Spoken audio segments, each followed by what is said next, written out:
and welcome. Today we are talking about Leviticus Chapter 11.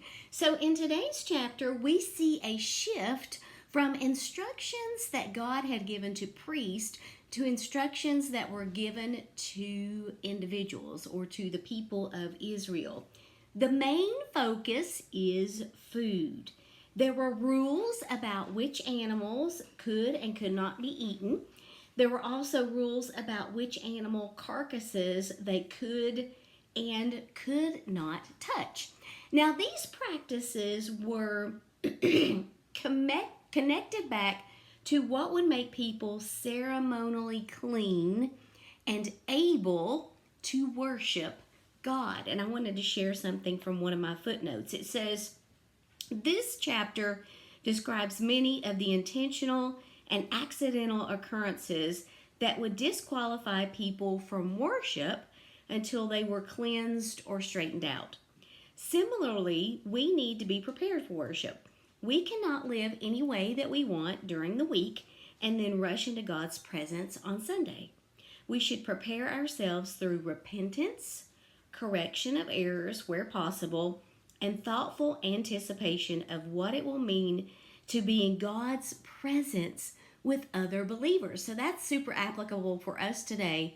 We should take worship seriously and enter it with the right mindset, and also, try to do the best as we can throughout the week and not have that mindset of, oh, I can do whatever I want this week and then I'll get up and go to church on Sunday. One more thing that I wanted to share from my footnotes was the designations clean and unclean were used to define the kinds of animals that Israelites could and could not eat. There were several reasons for this restricted diet. So sometimes people look at these verses in Leviticus and they think, why did they come up with these rules? Well, there are some very interesting reasons why. Number one, to ensure the health of the nation. The forbidden foods were usually scavenging animals that fed on dead animals. Thus, disease could be transmitted through them. Number two, to visibly distinguish Israel from other nations. The pig, for example, was a common sacrifice of pagan religions. And number three, to avoid objectionable associations. Animals that scurry along the ground, for example, were reminiscent of serpents, which often symbolize sin. So there was actually true meaning behind all of these different rules of that time. And that's why, I know I've said it before, but that's why we need to read all of the Bible, including these really detail-filled chapters.